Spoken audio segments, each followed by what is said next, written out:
Papa na male na tongi o laina I mātou. Mātou whanau na watu I lau whio ta maali nei tai au. E te whainu lo mātou ngā lala, whalea nganga tama. Ia mawhaio na ngā luelo o nganga I te tonu o mātou loto tama.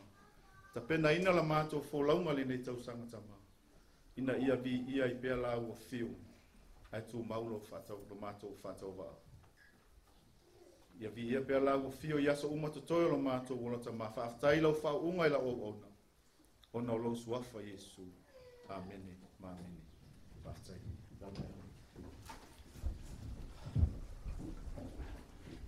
E whatalo whatu tātou ainga nei tai awa. Whatalo whatu fo I ainga tai tasi ia. Whapitoa fo I whatalo wha e uso I whapea fo I to whawhine o whapea tātou mafuta. Ia, ka kongwa ia. E iai ale mafu anga wala inga ko ia. Ai so ela tu sile mataio. Mataio e sfulu, mataio sfulu.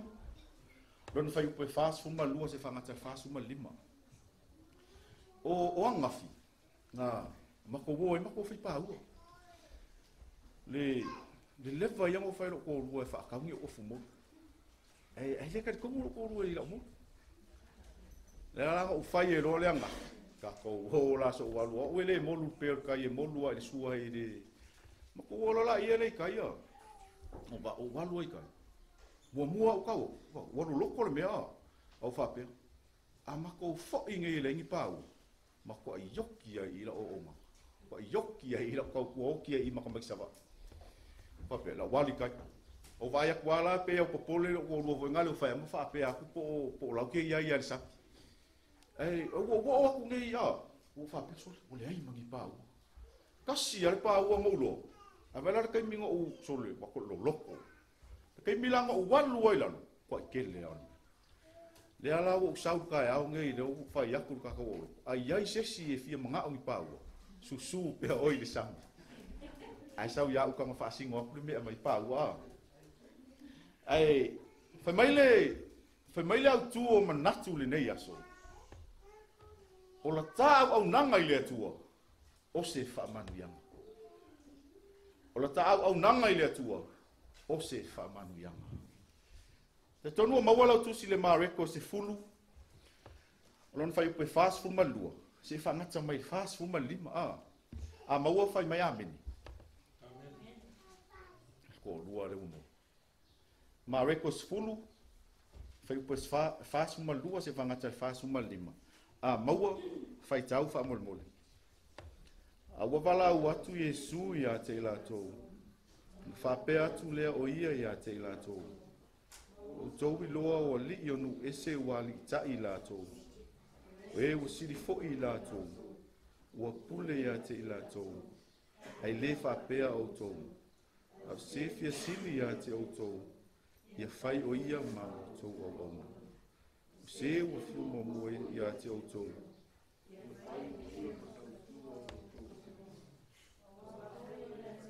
Tangata na sau.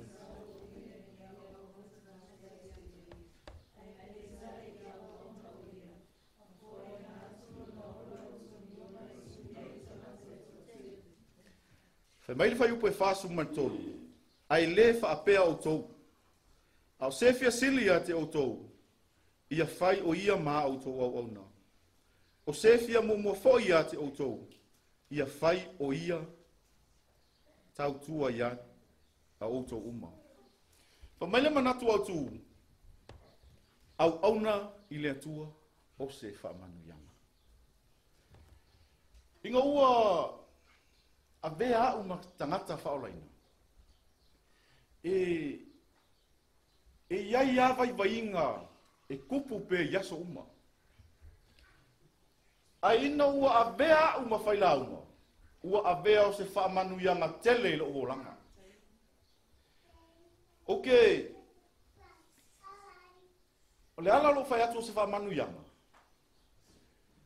E ai kaimi o ke le i whaila unga, e kaimi o ke anu e ka alonga. E vave ke rero wika. E vave ke rero whaamolunga. E vave ke le me kukupu ilo umaha o whau. Ai inga ua wafo e a vea uma whaila unga. Ua a vea o se whaamanu yanga i te tonu i a tea. I ai kaimi vangale, i kaimi ua a vea uma whaila unga, i kaimi o ke anu e kirikiki. E kaimi e vave ai inga ua whaalongo e iai kai mi voingale pe e lu i ai o e se kala e luaku ale fe kaui malau whaalongo. Keilo, o whaalongo aku kong. Ua ko e eli mai a. Ai pe ua a vea wa uma whailaunga, pe ua kau omi ai lalo le wha maulunga. Kusa, e leo i loa merka ngaka ngā fe kau winga o lo uloto maliki Apollo. Kusa, la e koe al whaiako se kala e whapea mai ia whapea ia lo maho whapea. O oia le whaila unga le atua. O oia lau au nā le atua. Kei loa, e ka ofi ai la i ngā. Ma ngaku e koe alu aku. Lea ngai umar me vesi lea. Ai ka upa lea loa ma le whaila unga i. Kei loa la. Ua a bea la le whaamasangi pea lo ua langa i koe ngā mea ia. Kei loa. Ua a bea o se mea masangi i ua langa. O ke le koe alu lalo umafau pea wa o se whaila unga. Lea nga a ka ua le whaila unga le lotu. Hiai kai mi ke le iai kalangi o kangakalo. Kusa vailanga nga e bevesi nga bevesi ai inga lo vai ko kakalo me. Kamali. Ai bevesi lo ia lo ia ngaka ko lo. Waku lo ale afu wan. Kusa wa ese lo langa. Ai vaila e alu nge yo oyo le faila unga le atua. Po o a bevesi ku lai mai ke lo. Ua ma faile le inga e so rauti. Langa fo la omi la lo foi ngale wa avea o se mea masangi lo ola ngai kelo e a maka ku le fale e a maka lo mafkanga mo lo ko lua e ke vai le kai mi ele i avea mo tole a vai nga fai mai atia lo fai mai lo e kelo pi wa avea foi ngale o se mea ko omi ai la lo ka fa mo lo fa ya le au ngalo ka kali aku le fa fika ke vai lai uma ko fofo ai wo fa le ko mo e lo le tu se vai taunga ko fai ka winga inga ua fesili ia so o Yesu e kolua fa mai. E mafai nga ngofo i le kuka makau ma le kuka o ngavali. Ke loa, o ilanga a maka i loa nga wha pupula i Yesu. Me Yesu, e mafai nga e ingu le ipu o ke ingu ai, e mafai nga papakiso ai. Ai o le mea langa. Lai le atua nga kai ngofo i. E ngofo i le tu tau matau, ma le kuka o ngavali. O le fesili la, o ai. O ai ngofo ai. Kei lo mangingo le li. Ale o fai mai a Yesu i fai upo mai. Nga ole ka ngaka au nga whamaongi. Nga ole ka ngaka nga kau pua, nga ole ka ngaka nga afulongo mua au e tau tua. I le atua. Paua lea. Paua lea. Po le ale kele o le lalulangi, po ale kele o me ke faia, po le ale kele o me e nga ngau yelo lo ko keilo a e tau tua fa maoni le tua ya nga ese manguia e mafai nga manguia tangata le tino o nga la fenga luenga e mafai fo ia na manguia tangata le tua le tino a keilo La la manguia maliangana. Amen. Famailola ia leo le fesili. Famailola ia leo le manatu mua. Ke lor kai mi sa wo ke lo le avia matau tu. Ke lo le avia o ka ko maka fo ngale tau tu le lo. Ele fa ngofi. Le anga le mea maulalo le lo langi ngai. E ke le fio o yai. E ke le fia so se sia sei lo, ke lo. Se lo mau bo. Ko ua ko lo loto ile tu. So ngi ai. Fa mai lo manatu mua. E ta tala ele atua va no. Ma fa ngofi la ta au nanga. E ta tala ele atua va no. Ma fa ngofi la ta au nanga. Ke loa po le lua festival malfiku a vea uma matai. Mai le lua festival malfiku o fesili pela uma fau. O reale me ka ule makai. O se mamalu ea, o ngipa ia, o mea oma walu aku ia ke oe, o se whaakumku monga wawa aile ai. Kelo, whako a kari ala ofisiti du vaya songi. Kelo, ese launga ngu mafau, ese ale launga, wang saulo lunga le plan o le au fai launga, walo fai kalu kuspai. Kelo, whako a sui ale vaya songi ngai lau launga. Ai maua i markari o la ofisiti. Kelo, o le matai, e sauma le upu mata, se sauma le faunga o upu raka sa mua, o maka. O maka, e kei loa ile me ke alo ngai ai, maka ka ai uma kuai malo kingo, e ke alu le mele manga o le maka. Kuai loa lama le i, kusa o le matai, o se si e maka uma i le ainga, o mea uma le ainga e maka i le makai. A se le makai, fale kongu a koa le ainga. A fale kongu le makai, fioki le ainga. Mea la le alainga mata uma i ai, a vaila ka ua ke leo ka koma. Ake lo inga wa vea uma makai fa pe. Wala le me ka o makai. Ake lo. Inga o fai kau i maua. Ole matai. Kai me wa vea o matau tua. Kusa e helu fa sa mo pe amalia suole vai. Ona fa apale ina le o ile matai. I tai me o tau tua. Ngale pau wa me masangi a oi, ole ulo, ole falai, ole o nga umu, pau ia. Kusa e fai mai kua lau kau kua. Inga ua pasi la lau kau kua, fai mai loa lea ma matai o lea inga mai, le ai la. O ke manga ola e saula. Kei loa, o le kau kua, le ngai kau kua i kua lungkuka. E ke oso mai kukongu wa wha makai oi, kusa ua openi ngā lau kau kua. Kusa ke leo koe kau kua ngā kongo lea inga, le ue kau kua le community. Le ue kau kua i kukongo le mu. Ke lo le winga le upu le matai. Kusa e represent le a inga i kukongo le mu. E fai masui o le ainga, i ko kongo le mu. Mela ngā vai au kūngei, whangale whakaika inga pewa, au kūngei le, i mea io whaakau mea benga. Ngalo kua nunga whape ia o whaiumu ngei mai kanga. E leo koe whapeasa au kala, ia o whaiumu ngei mai le ainga o ai, liai. O leo wa e sau e represent lo ngō ma lo ainga, i ko kongo whaalanga mai a mu. Le ko ainga kau kua la le ngai kau kua i kongu i kua le mukuka.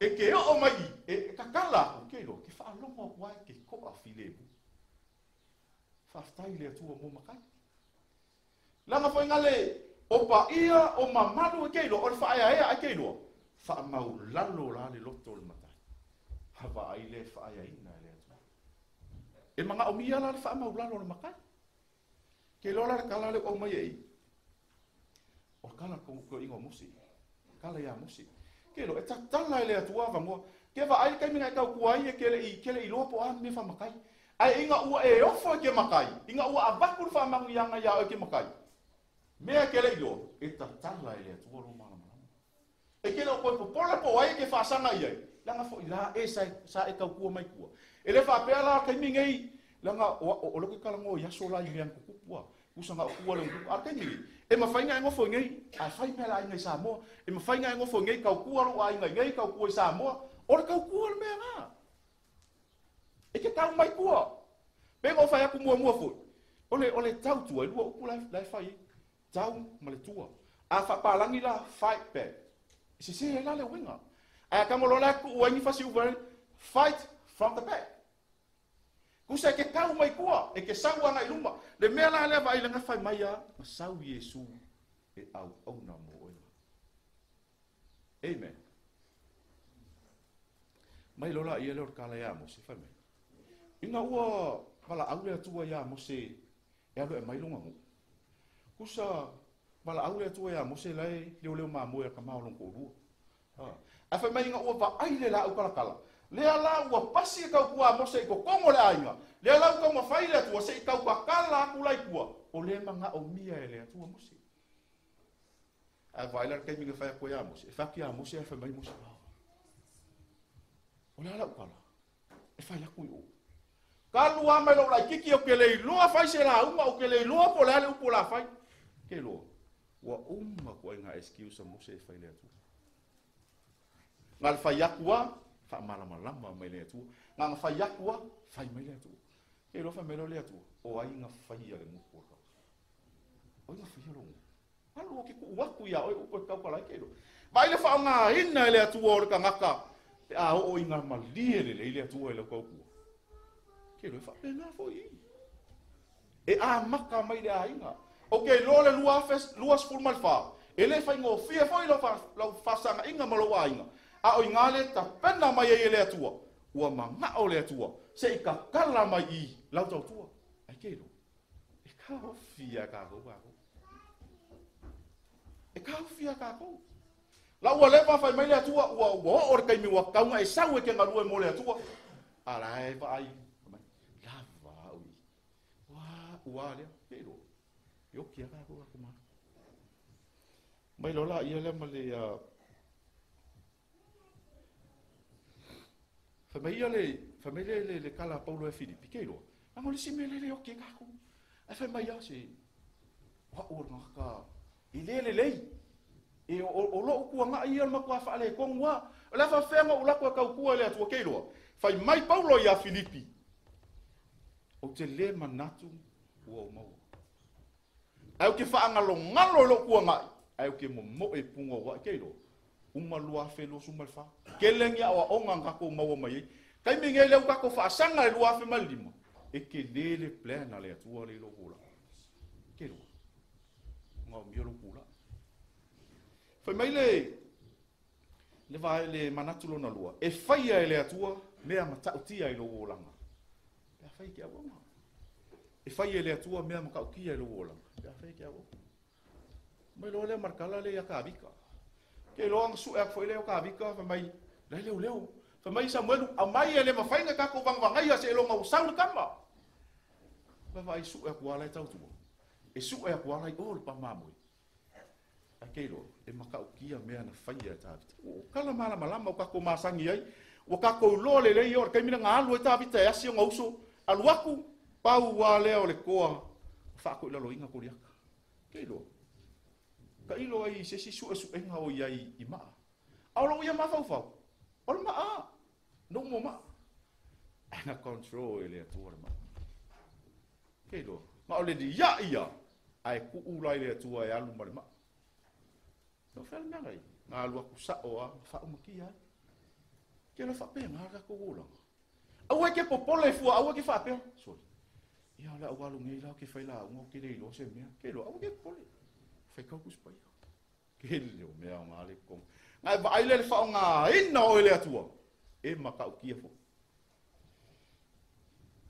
Mai le manatu lonto. O le whātu atua. Na te wha malusia. Lawa o nanga. O le whātu atua. Na ke wha malusia. Lawa o nanga. Kei loa. Fai mai le peru as fuma tasi fai upo e ono. A le ai fo i se whātu atua. Le ma fai ona fia mai o ia. A wai ta tau le alu atu le atua o na tali tonu o lo soifua o ia. O ia foi na te tau ia mai o e matua sa ili a te ia. Amen. E makau kia. Hei loa. E lei ma se mea ke popole. A e whaatua tua i le atua. A e loa le leila kau muunga o lau kau kua. O a whainga kai ke lua whikaui. E ki au ngā. Au ngā koe alua i luma ngā whakau i am whawhika au li mai. Koe fo ila ki ku. Se koe alu se ia. Se koe alu kasi I kua ia. Koe sao e fo e keiro. E unga e sao o pasi Yesu. E pese e whalonga ingi. E unga ko mai o pasi Yesu. Ka ko malama le tala ya pero amo. Kai mila nga ave longa kali ke lo me ngai lo le fa tua ka kalo ape amo le tua. Kai mila nga o le mo sila ka mai. O vai nga le kasi ya ngai ya kali ya le la ave o sila ka ulo. Ko pa wa la kali os ko ingo ape la. Ale la marka mai ki fa o fa fi o le afi a o fea se mamo. Kei lo ele I fa lo ko luar ka la pero amo fa. Mai pero amo mai ele atu. Ele ai ma se fa lo fe sasi le ma fa fa pero amo sia. Langa lau si la fia le a pero amo.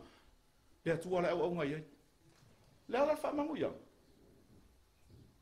Fa ko ke le fa ma. Pe yo fu langi pe yo ngio ngio ka fa. E ro ngi si yo ka e kele yo ka au mai ko mo le tuspa ia.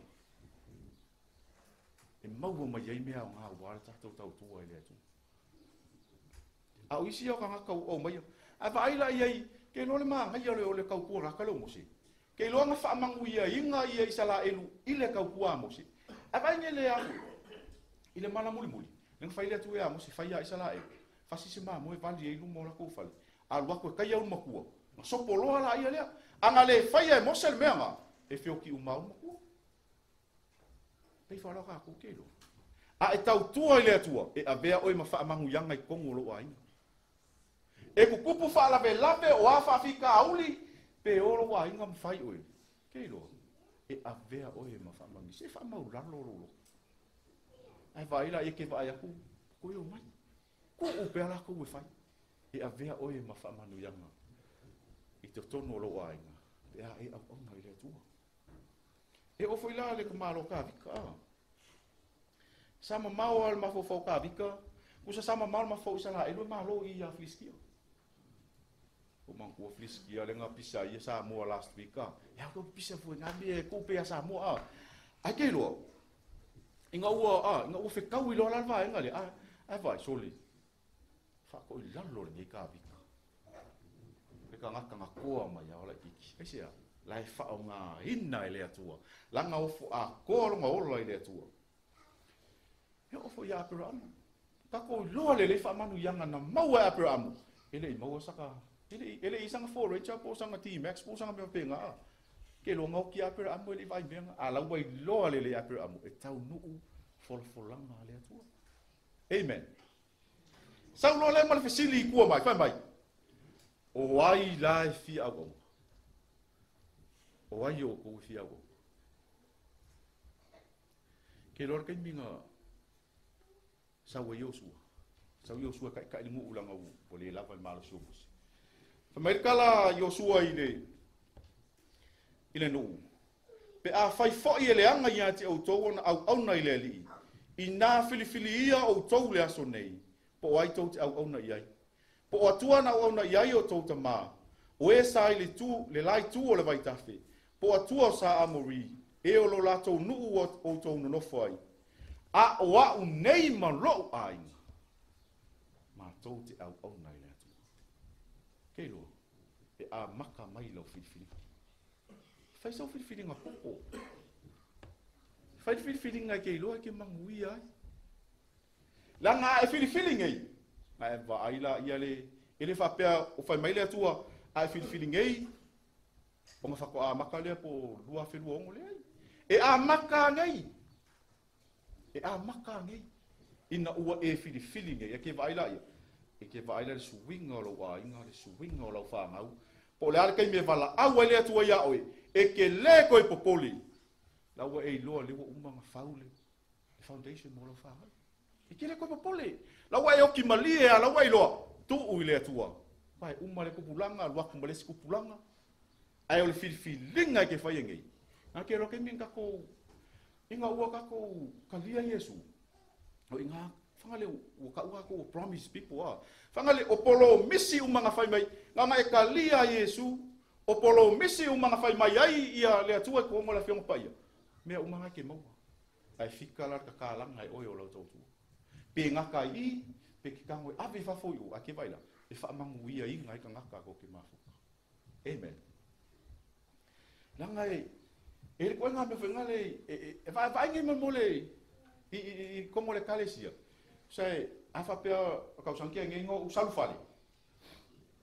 ke le sa fale ia o fa vau e lai ma se pepe lua suka usanga le kolo ke vai lai ko kolo a makala nga la la ya makas man bali kamo e fa pena a ka ko kami ya la vale ole ako kolo ia o mo le olanga ni ia la la ai lunga ia kupu lo wi lo le tu e ke vai lai ke mi e ke a maka mar ka mai bele sorry ke vai lai ke mi ka kala le tu e o follow lo ko me fa ia le tu e fa pe vo le ke sau ke mi fa ngala fa pe ke sau ngi le fa lu fa sasilum la ngala ia ia musu musu ngomai lo ke mi angi ala fo ia fi ngau mama si ke mi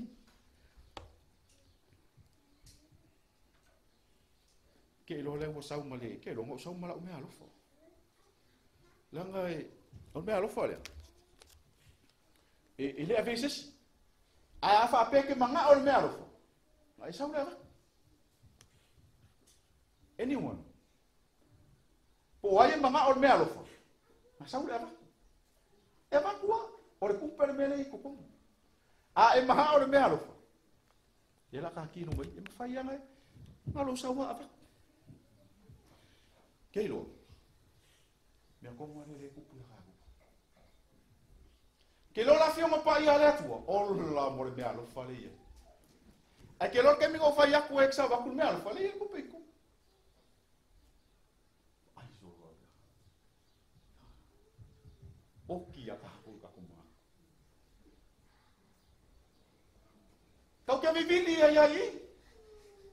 Ele ma fai la ngala i luma, lo fai mele atua, mea lo fai ko kongu i. Ai nga fa pe ia ia se mga mea lo fa kelo. Alo ese mai lo comfort zone. E ke kulu nga e la ese le, ke vai la ke mi ke sauai. La wa u lo le lo loku. Fa pe nga fo le atua. Nga e alu ese a sau ma le atua fa kau yo ke vai. Ke lu fe lo i ma le tu pa wala me mga o le atua. O lo loko e ke mga o le mea lo. Fa pe nga nga le atua. Vinga la ele o ia se ma ha o me aro. Ha ko ku urai awa vai ku ngai lua se la ku ala le kongi. O mi se me alo fa. E ve ma fa mangu yanga. E lo po ngai ke manga o mia se me alo fa. E so angi lo wai. Alu wa misi. O la ko ku uia la me alo fa. Ke lo fa pe ngale atua. E fa pe ngale o langa le ko ki ai. Ki nganga ka ku manga nga o ko ki o le atua. La ka ko lo le me alo fa le atua. Ai o ki ai ka ku manga. Le kai kai. Aisia. Ole ma fau tamata. Ai vai la ka ke mi ke ku e lunga ma e sa vali mai lu. Ke lo la tu le tu wa ku. Po wa fa le ko ngo ngafi. E alu wa ku le ku e alu wa ku le tu e te oi. Ma le ofo la mi ko ngo fa ofo oi. A mai oi. Ngai va ai la ye ngai halu ro le ke kau ku. Ke fi u fa ngal pu pe ko. Ke lo ia le. Ole afo. Mo si mele sau I fa mai. O fa manu yanga e mau ga ka go. Ke lo. E ma fai ka ko mangu ia le tino. E ai fa manu yanga e mau ga ka go. Ai ke lo. I le lo mo fi.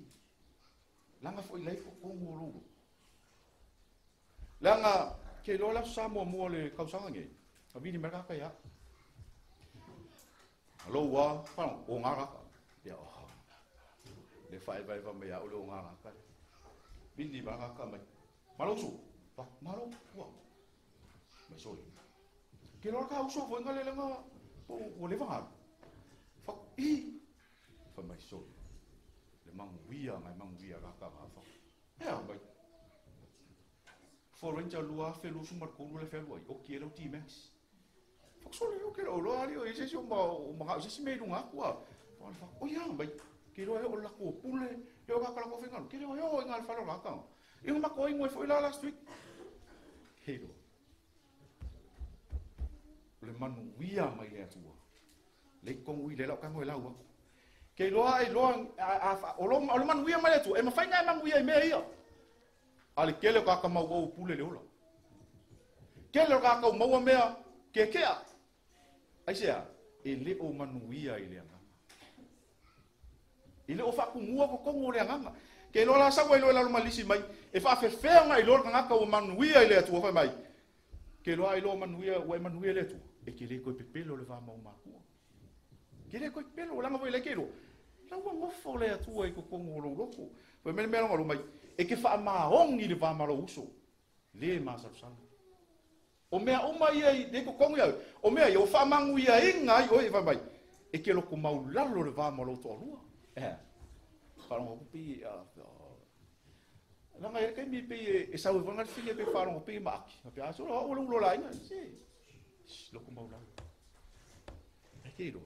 Ka kalo le atua. Ngai vai le wha mala malama le atua loko o le ulu le o le aina. Pa mai le si mea long kolfa mai. Ia e alofa fe so wani le tua oi ma le popongatia. Kero e sulu mai kanga kaya oi. E a whapea o esi ngaka wa iai le manuia o le atua, kere whai mai kero. Ko e saular vai as poulanga le se mauar pei. Anga iei mei a oi. Pakua. E vai la ia le ki whaalongo. E alu ka ngaka mara mea ki whaalongo. O manuia lo roko. Whaalongo apua pea.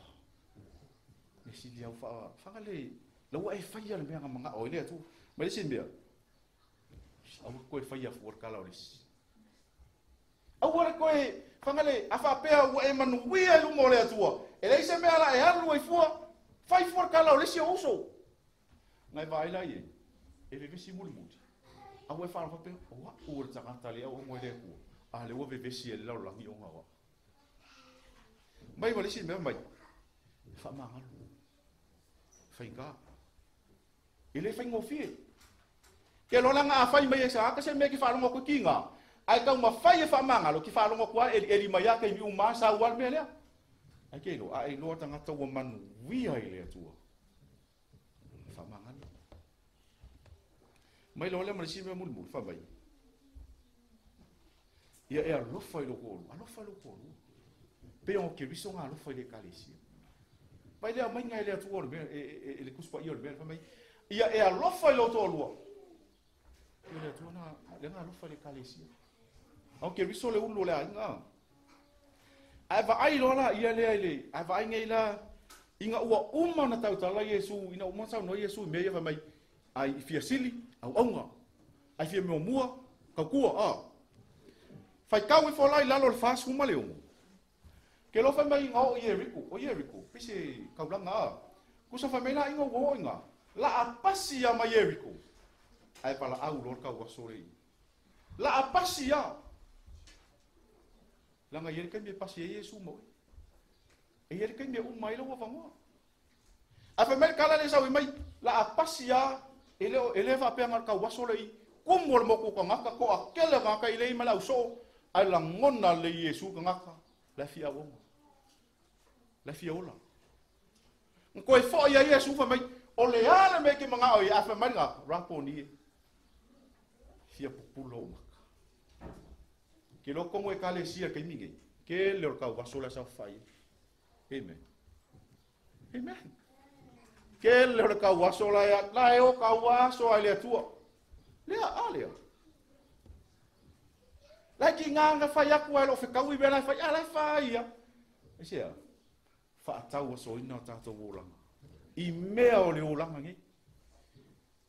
Ki ora si mea o fa ka waso pe nga le ke min kai ko vinga. O saulo ma fa faule si mea nga ko ka waso ai. Que vai lá asa ngel pese wa ngale musu e fully que lo koe o lo kangi le usunga ka pese. Ai aka ko vai akura ka ko mai ka ko vi. I surrender. So le if eu suma me I surrender. Ai ele o ia se loko mo ile atua. La ka waso. Kelo. Vai langa ele kai me pasi ele. Ele kai me pasi Yesu. E ke koe wala aua. Ua po. Kai mea nge manule au. Kai mea nge kau ke o ai ka ko ofa mole le atua e fia pupula umaka. O ke fia tau tua moe ke lor kai minga pula ka waso. Muli muli a Yesu. Nga folo ai nga ka waso. Leo langa le kau ke ye. E ola mala mala. E ola mala mala. Danga le ko sa fa alua sa vango. Kako. Tato uma o na le atua. Ke va ai ka ko sau nge ka o na le atua. Ele ka fa singo po le ala me fai kongi. Ele uma la fa mai ya O nga luenga ngai, o nga luenga ngai le ai. Ka ko wo mai fai. Ai vai la ia. Fia uma ko nga lu e fakas. A me nga isi aso alo fa pe. Salu fale o nga luenga nga tia. Ko pe e ai. Ele o kusi ai lalo le mea. Nga luenga uma ko. A wa e avangoa wa le se sa me fai vai. Ka ke mai ka ke au na fatasi. Langa ka ko mai kongi o tātou o le tino ke wiso. Aka ko wo lai fai fola langi ke vai ki alu waku mai tino ke wiso va ke. E o fola la langi ya. Wiso. Ka kala mo vai e o si fare i o a. Ha? Elo. Lai mana o mia ele atu o. E iai le ka ngaka le kongo le fale le. Mo i ala o kala le fai. E iai le ngaka le kongo le fale le. Sila fia le atua le loko. Kele o mea kukupu ai, kele o mea fale e kongu ai, keilo. Lai te kea le atua le ngai ai le mea. Lai sila fia le atua, kelo ke me, ya Paulo. Ile i fifi dia Paulo o sis. Ngai loa le atua le loko o Paulo. Ao ngā alu Paulo e fale mea, e au ngā mare wha maungi le atua. E au ngā mare wha maungi, i le kaimi o le laulangi. Inga ua saula Paulo au na le atua. O le au nga laulangi. Au mai kongu i. Au ke ka kalo i le atua. Wha malama le atua. E wha au ngā le atua. Ka ngakari kongu i. Amen. E wha akari le atua. Le ko ise si kai. Leo kako vai me o kupu le o langa ngei. Mafui e o lo longa o mu o mea uma wa ku kupu le o langa ngei. Ua lata mai le ali. Kai minga yo kako. Kako wo i le atua. E mga o mia kako i le atua. Ke lo so se mea ke ufo e ke au ongo i le atua. Ke lo. E le fa ilunga i le atua. Po le hane me ke au ongo i e. A o mea kako. Kako woso ese mare mea la kau ki fia e. Aba ai le sau o le atua. Fusi oi. No fa ngā o le atua. Se fe au ngā mo kako ngi yesu. Mai kau aso, e fia pupula o unei mata.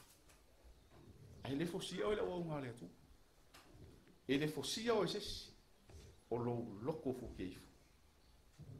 A fai fo e ki fia o ngā, ai kere lopo la me fai kakalo i lea tua. Kakalo i lea tua. O lea tua fa mangu ianga. Ngā ke a mai a ia oi, kei loa. La ngai whiri loko kanga. Ai fa asino lea tua le me anu ngai. Ka whiri le ola. Whiri le ola. Langa kau ke whiu e whaile lalo langi. E ngaka. Mai le mele sau iwa mai. Nā whiri ia o tau le aso nei. Po ai kau ke au ngai ai. Po le atua o lau le ele kau ke ngofo ai. Langa kau ke ifo ai kupua i mere kau ke ie. O le mea ke fia ie, o le kupua ngai lo wolanga. Ai whai mai lo leo i osua. A o wau ma lo wainga. Ma tau te au ngai le atua. Ko ia lu lo le la makanga whai mai la makanga. O lau au nanga i le atua. O se whamangu ianga.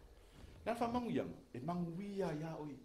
Ke waila ia, a e au nai le atua, ma le loko sao, ma le whamau lalo, whamaongi mea uma. O mea uma ngai ngofo e ko kongolo loko. E kia laku lalao langi lua whekau me whawhikauli. Lewa ia oi whamangu ianga le atua. E kia alu ma oe, ke waila ia whiu ka ngaka e whai au kala. Ha me sole ese, ale mea oe ngaka lea. Wa uma ko e ngaka la e whai e wha. Pula. Se pe fai akau le langi pa wan me isa orka. Ai ka ngona oi focus le whainga lo wolang. Le ai mas e kala e sao me kong. Le ai mas kala e sao kala le whai. Whamalosi nā po tātou neas. O se whamalosi fo i lea. Moa. A whai penga kau whaale kongu la au nanga lua whelu sumalwha. Lua whelu sfulma lima. Ka ko waru sa o ai lumai nentu. Ka ko waru sa o. Aua ke ngofo le mea ke ia. Kalo ile atua po le alu wala uing. Ai se ifa o ngā o e le atua. Nga e vaai lea nga e hingu le sua mali o le alo fo le atua. Nga e hingu le wha mangu ianga le atua. Ai vai la ia lea. Lumanga. E se fo i me ke vaai me. E se a mea le ke planning. E se me ke vaai e. E whaia le atua lo wola. Tatou talo. Mātou whaaftai ta mā, whaaftai lau upu, whaaftai ua malia o mātou loto ta mā. Mātou wala au lau fio, e sila fia, le loto, e te whaamaina le lumana i ta mā. Mātou wala au lau fio, whangu, whaamala malama. Ina i mawhai o na avea o se loto, o se au auna ngā lue whamaoni mō lau a fio ta mā. Ia vi ia i pea lau a fio, a ia avea o se whamanu ianga i ate i mātou ta mā. Ia tū maule vi ingai lau a fio, nei maso o mai o le whaavavau lava. Amen.